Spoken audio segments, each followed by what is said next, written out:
ma thèse, c'est de la crotte. Un peu bizarre dit comme ça, non? Ne vous inquiétez pas, je vais tout vous expliquer. Et vous allez voir que la crotte, le caca, les selles, la matière fécale, appelez ça comme vous voulez, ça peut sauver des vies. Imaginez une équipe de foot en pleine crise. Son attaquant vedette se met à jouer n'importe comment et sabote le match. Eh bien, cette équipe, c'est le corps humain, lorsqu'il est atteint d'un cancer du sang. Et cet attaquant défaillant, ce sont des cellules de son système immunitaire qui doivent normalement attaquer l'équipe adverse, les infections et les maladies. Pour éviter à l'équipe de s'effondrer, les médecins peuvent remplacer cet attaquant défaillant par des cellules venant d'une personne en bonne santé. C'est une sorte de transfert de joueurs. Mais là, catastrophe. L'attaquant remplaçant est perdu dans sa nouvelle équipe et il se met à marquer des buts contre son propre camp. C'est ce qu'on appelle la maladie du greffon contre l'hôte. Les nouvelles cellules immunitaires attaquent le corps du patient.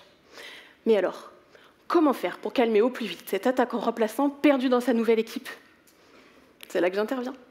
L'entreprise avec laquelle je travaille a développé une thérapie un peu particulière permettant d'apporter dans cette équipe en pleine crise une sorte de super coach pour restaurer le bon fonctionnement du groupe.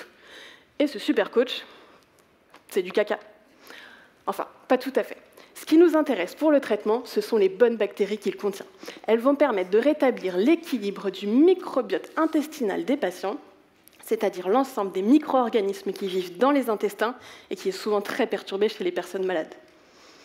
Et pour récupérer ces bonnes bactéries, quoi de plus simple que de les récolter directement dans les selles de personnes en bonne santé? Oui, vous avez bien compris.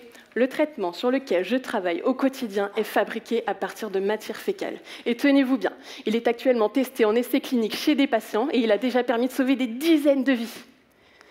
Mais alors, comment ça marche? Justement, le but de ma thèse, c'est de comprendre comment l'arrivée de ces bonnes bactéries dans le corps des patients permet de les guérir.